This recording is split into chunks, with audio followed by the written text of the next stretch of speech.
A dozen motorcycles roared, surrounding her small car on a desolate highway. The massive leader tapped on her window, his voice a low growl. "You all right in there?"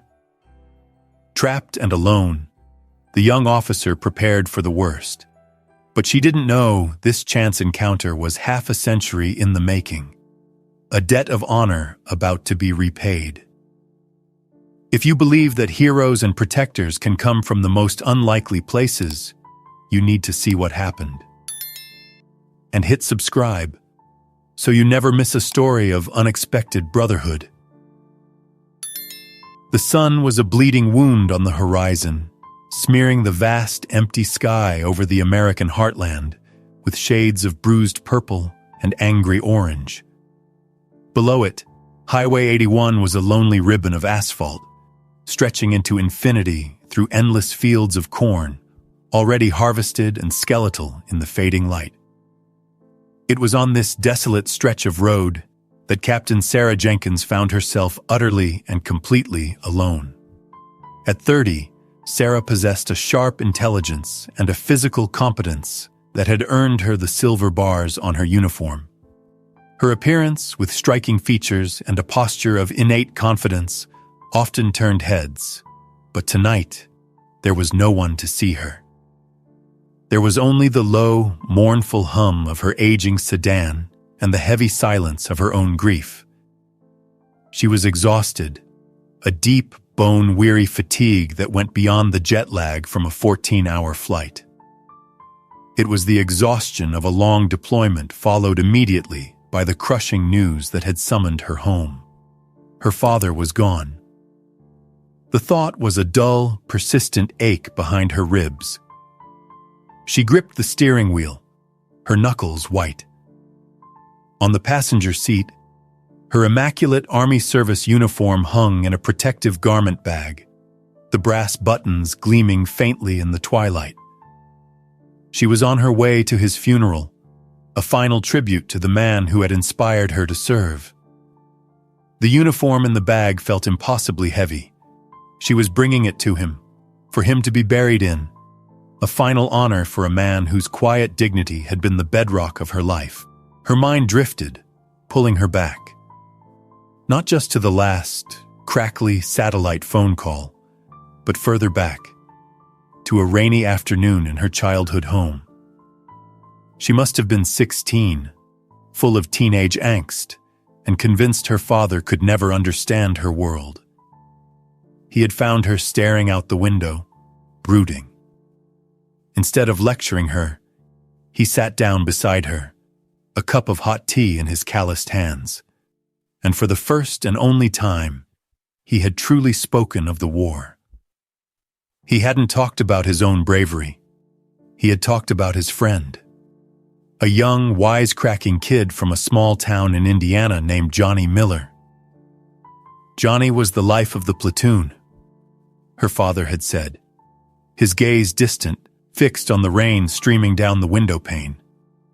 Always had a joke, always found a reason to smile, even when we were knee-deep in mud and fear. He was all of 19, but he had the heart of a lion. He made the rest of us feel brave. His voice had faltered then. He told her of an ambush in the dense, suffocating jungles near Quezon, a sudden, violent explosion of chaos that erupted from the green stillness. He'd been hit, a searing pain in his leg that sent him tumbling into the mud, his rifle lost in the fall. He was pinned down behind a fallen moss-covered tree, the enemy closing in. He remembered the smell of wet earth and gunpowder, the metallic taste of fear in his mouth. He was ready to die. But then, through the acrid smoke and confusion, Johnny had appeared. He'd laid down a wall of fire with his M16, screaming defiance at an unseen enemy. He'd dragged her father, a man bigger than him, through the mud and tangled roots, back to the relative safety of a crater. "He saved me," her father had whispered, his eyes glistening with unshed tears that mirrored the rain outside. "He packed my wound, told me some stupid joke about getting a medal for being clumsy. And then he went back. He went back for another fallen comrade, a kid named O'Brien. I yelled at him not to. I begged him. But he just grinned at me, that same goofy, fearless grin, and said, "Can't leave a brother behind, Sarge." That was the last time I saw him. "I live my life, Sarah," her father had concluded, his hand trembling slightly as he held an old, faded photograph he kept in his wallet. It showed two young men in dusty uniforms, their arms slung around each other, squinting in the harsh sun. Because Johnny Miller gave me his. I owe him everything. That memory, that debt, was the insurgency in Sarah's own heart now. The weight of her father's grief, a grief he had carried for 50 years, now settled onto her own shoulders. She wasn't just burying her father. She was burying the keeper of Johnny Miller's story. She felt a profound, aching sense of regret. Why hadn't she asked more? Why hadn't she sat with him longer, listened more intently? The duties of her own service, which had once felt so paramount, now seemed like a thief that had stolen precious time. She reached for her phone on the console, a desperate, modern reflex for comfort. The screen remained black, lifeless, dead. She'd forgotten to charge it at the airport, her mind clouded by sorrow and exhaustion. Now, the last thin thread connecting her to the world, to her sister, to any form of help, was gone. It was in that moment of complete digital isolation that the car began to sputter. It started as a slight hesitation, a cough in the engine's rhythm, then a violent shudder. With a final metallic groan, the engine died, a completely shredded rear tire. Sarah wrestled the car to the shoulder of the empty highway. Silence, the kind of profound, absolute silence that only exists in the forgotten spaces between towns. Outside, the last sliver of sun had vanished, plunging the world into a deep, starless twilight. No houses, no lights, just the rustle of dry cornstalks in the rising wind. She was stranded. She locked the doors, the click of the mechanism unnervingly loud in the quiet car. Her training kicked in, a calm, analytical part of her brain assessing the situation. No communication, no immediate shelter, unknown area, potential for hostile contact. The language of a threat assessment felt absurd out here, but the feeling of vulnerability was undeniably real. That's when she heard it. A deep, guttural rumble that seemed to rise from the earth itself. A pack. Headlights appeared in her rearview mirror. Not one or two, but a swarm of them, like angry fireflies cresting the distant hill. A motorcycle club. A large one. 15, maybe 20 bikes, riding in a staggered, intimidating formation. As they drew nearer, she could make out the silhouettes of the riders, large men, clad in black leather. When they reached her, they slowed, the roar of their engines dropping to a menacing rumble. Through the windows, she could smell the hot, oily scent of their engines, and a faint, stale smell of beer. They looked like they had just rolled out of a roadside bar. Instead of passing, they created a semicircle around her disabled sedan, their headlights pinning her in a cage of blinding white light. The engines never stopped, a constant, vibrating wall of sound. Sarah's heart hammered against her ribs. Maintain a barrier. She was a trained officer, but she was also a woman, alone, on a dark, empty road. The two identities were at war within her. The standoff stretched. Then, one of the younger members, Prospect, swaggered towards her car, unsteady on his feet. As he approached, another, older biker with a salt and pepper beard placed a heavy hand on his shoulder, shaking his head slightly in a silent, disapproving gesture. The young man shrugged it off, clearly eager to prove himself. He slammed his gloved fist against her driver's side window. "Hey, little lady," he slurred. "Nice car to just leave sitting in the middle of nowhere." Sarah's fear compressed into a cold, hard diamond of focus. Her hand moved slowly, deliberately, towards the heavy maglite on the floor. It was solid, weighted, a viable weapon. Her mind became a map of threats and responses. If he tried the door, the window would be the first point of entry. Her elbow aimed at his temple. "I will get home safe, Dad," she thought, her promise to him now a battle cry in her mind. "I promised." "Cat got your tongue?" The young biker rattled the door handle. Before he could escalate, a deep voice cut through the rumbling engines like a bullwhip. "Prospect! Back off! Now!" The prospect froze, then retreated. A new figure emerged.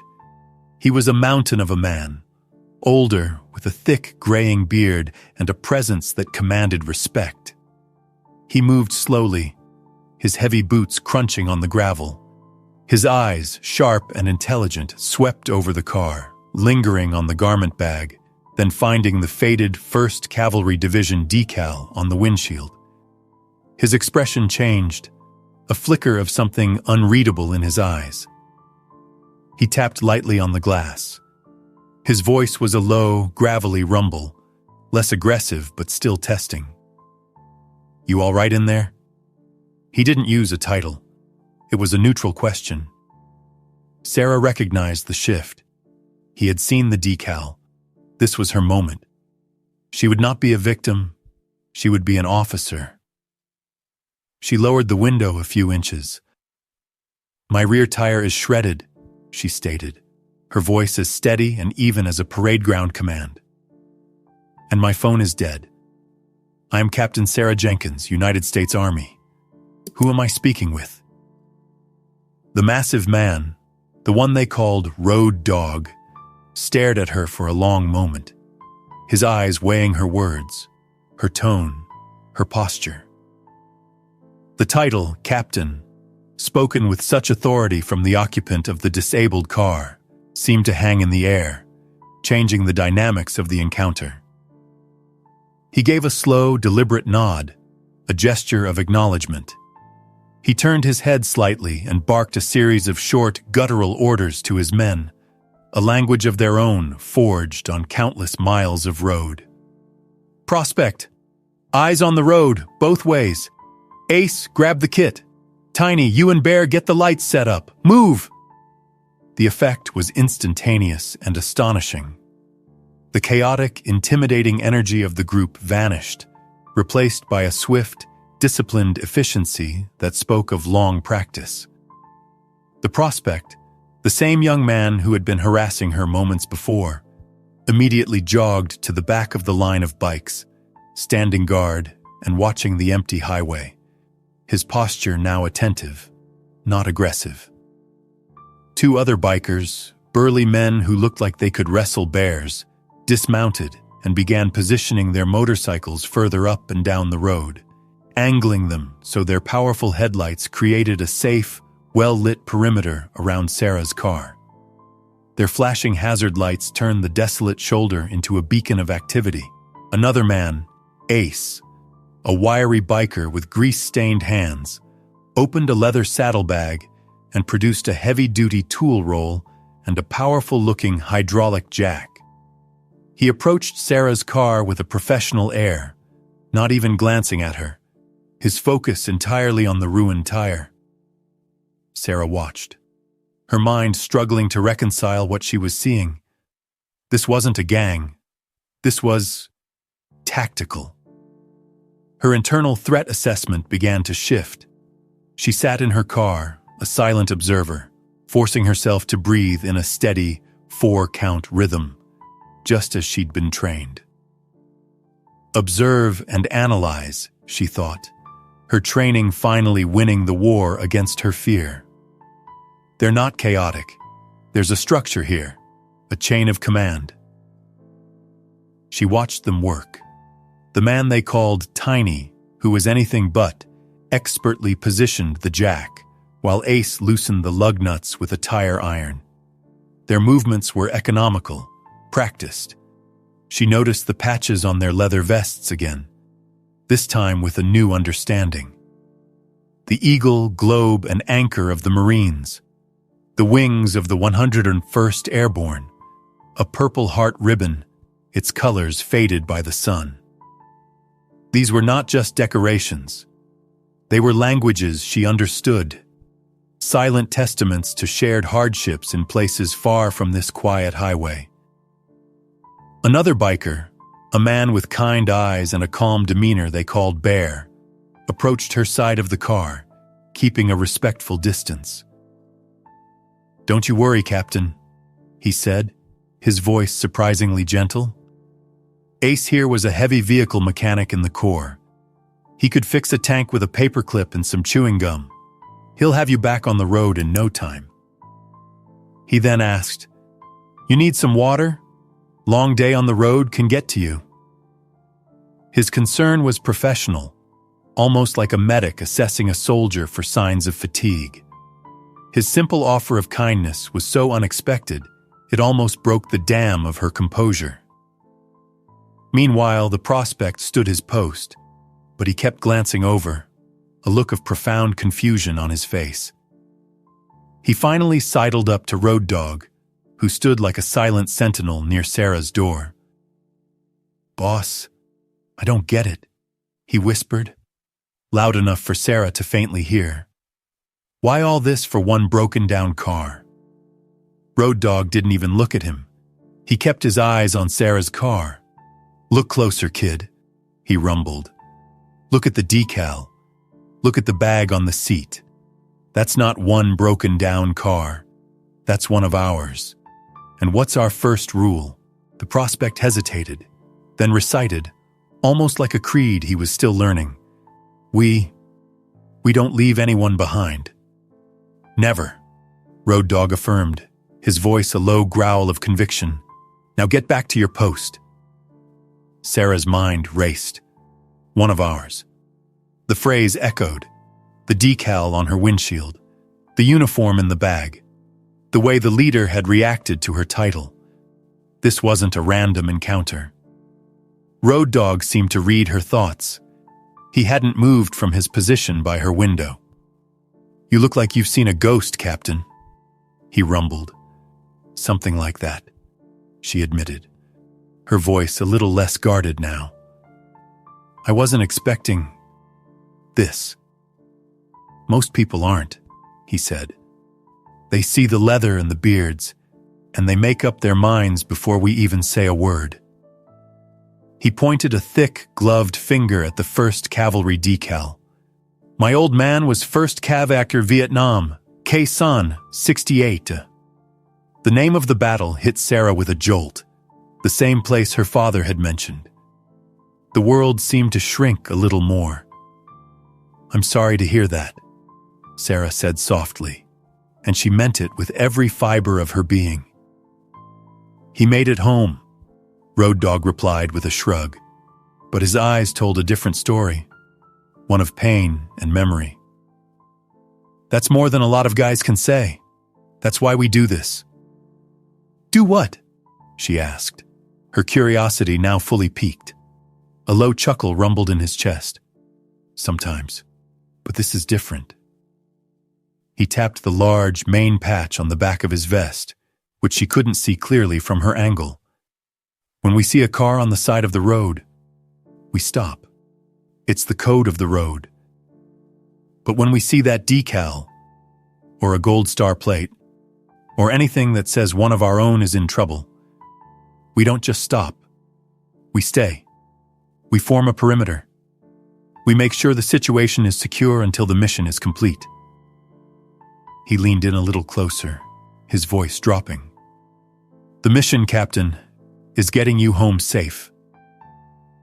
The revelation hit her with the force of a physical blow. The fear that had been a cold knot in her stomach for the past hour finally dissolved. replaced by a wave of disbelief and overwhelming gratitude. They hadn't been surrounding her to intimidate her. They had been surrounding her to protect her. The circle of headlights wasn't a cage. It was a fortress. She finally found her voice. Who are you?" Road Dog straightened up, a look of quiet pride on his weathered face. He pointed to the smaller patch on the front of his vest, the one she hadn't recognized before. It depicted an eagle, a flag, and a highway. "We're the Patriot Guard Riders," he said. "And you, Captain, are what we consider family." He then added, a hint of apology in his tone. "We were just coming from a fundraiser down the road for a fallen brother's family. The boys were letting off a little steam. Sorry if the prospect was out of line. He's new. He's still learning the protocols." The final piece of the puzzle clicked into place. The noise, the boisterous energy, it wasn't malice. It was the camaraderie of men who had shared experiences she could only guess at, celebrating a life and mourning a loss in their own way. The man named Ace gave a final turn of the tire iron and stood up. "All set, Captain. Spares on. It'll get you to town, but you'll want to get a new one tomorrow." Sarah took a deep breath and finally, fully, unlocked her door and stepped out of the car.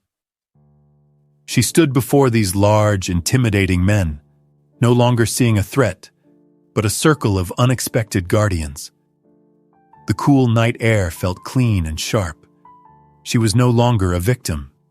She was under their watch. Her voice was thick with emotion when she spoke. I don't know how to thank you." She reached for her purse, her instinct to pay them for their time and effort. Road Dog held up a hand, stopping her. "We don't take money from family," he said firmly. "Your thanks is getting home in one piece." His gaze softened as he glanced at the garment bag on the passenger seat. "You're on your way to a funeral?" Sarah nodded, a lump forming in her throat. "My father's. He was Army, Vietnam, 1st Cavalry Division." The moment she said those words, the atmosphere shifted again. It was subtle, but palpable. Road Dog's friendly, paternal demeanor froze. His eyes widened slightly, a flicker of disbelief, of something more, crossing his weathered face. The other older members of the group, who had been relaxing, straightened up, their casual chuckles dying in their throats. They exchanged uneasy glances. Road Dog took a half step back, his voice dropping to a low, intense whisper. "First Cav. Vietnam? What was his name, Captain?"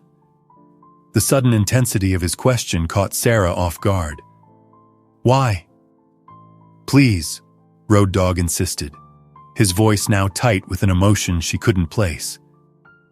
"His name." "Thomas," she said, confused. "Sergeant Thomas Jenkins." The name landed like a physical blow. Road Dog staggered back as if he'd been struck, his hand going to his chest. A choked sound escaped his lips. The man named Ace, who had been wiping his hands on a rag, dropped it to the ground, his face pale. The prospect looked back and forth between his leader and Sarah, utterly bewildered by the sudden heavy silence that had fallen over them. Road Dog slowly, deliberately, pulled off his thick leather gloves, his movements now heavy with a significance Sarah couldn't comprehend. He ran a trembling hand over his face, his eyes glistening under the harsh glare of the headlights. "Captain," he began, his voice raw, cracking with a grief that seemed 50 years old. The reason we were on this road tonight, it wasn't just a fundraiser." He took a deep, shuddering breath. "We were on our way to a member's house, our ride captain. We were preparing for his final escort mission. His funeral is tomorrow." The pieces began to click into place in Sarah's mind.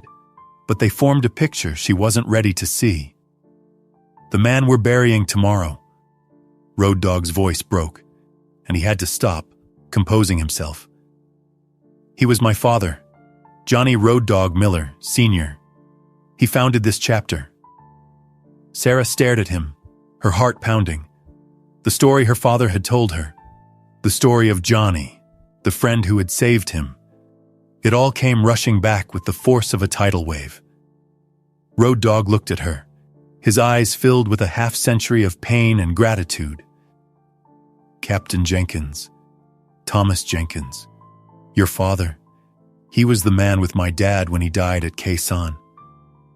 The world seemed to tilt on its axis. The roar of the idling engines faded into a distant hum. "My father," Road Dog continued, his voice thick with unshed tears. "He pushed your father into a ditch, out of the line of fire when the ambush started. He took the rounds that were meant for Sergeant Jenkins." He looked directly at Sarah, and in his eyes, she saw not a stranger, but a man bound to her by the most profound connection possible. A shared legacy of sacrifice. "Your father wrote a letter to my grandmother.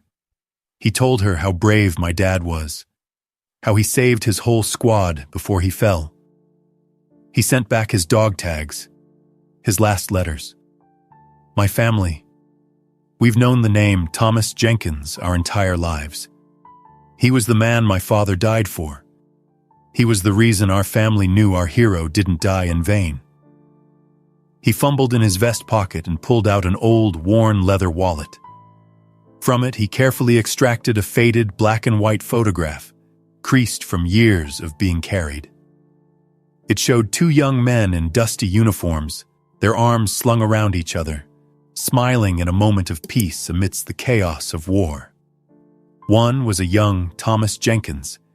The other was a smiling, vibrant kid she now knew as Johnny Miller. My father's last letter said that if he didn't make it, to tell Sergeant Jenkins, to live a life worthy of the chance he was given. Road Dog whispered. It seems he did. The circle was now complete. This was not a chance encounter. It was destiny. A debt of honor incurred in the jungles of Vietnam, being repaid a generation later on a desolate American highway. The bikers weren't just helping a stranded soldier. They were helping the daughter of the man their founder, their hero, had died to save. The shared grief in the air was no longer separate. It was one single powerful current of loss and gratitude, flowing between two families forever linked by blood and sacrifice. The silence that followed was not awkward or tense. It was sacred. The prospect approached, his head bowed, the earlier shame on his face now replaced by a profound awe. He didn't speak. He simply stood at a respectful distance, finally understanding the weight of the patches on the vests around him. Road Dog cleared his throat, his voice still thick with emotion. We'll be riding with you, Captain, he stated. It wasn't a question. We're not just going to the next town. We're going all the way. We will be at your father's service. It is our honor to help escort him to his final rest, alongside our own. Sarah could only nod, tears now streaming freely down her face. As she got back into her car, the motorcycles roared to life around her. But the sound was a symphony of protection. 2 bikes took the lead, 2 fell in behind her, and the rest formed a staggered professional escort. As they rode, she looked in her rearview mirror at the formidable figure of Road Dog, holding his position right behind her, his headlights a steady, watchful presence. He raised his left hand from the handlebar. It wasn't a wave. It was a slow, deliberate, 2-fingered salute. A biker's sign of respect on the road. A gesture of solidarity from one warrior to another. On that dark, lonely highway, under a canopy of stars, Captain Sarah Jenkins, a soldier grieving her soldier father. found herself being escorted home by a phalanx of leather-clad angels. They didn't wear the same uniform, but they were bound by the same unspoken code of honor, a code written in blood and sacrifice half a century ago. Its promise finally fulfilled on the most desolate of roads. The promise made in the jungles of Vietnam was finally fulfilled on a lonely American highway, half a century later. Some debts are paid not with money, but with honor. If you believe we must never forget the sacrifices of heroes like Sergeant Thomas Jenkins and Private Johnny Miller, drop a single word in the comments. Honor. It's how we keep their memory alive. And subscribe for more stories of the promises we keep.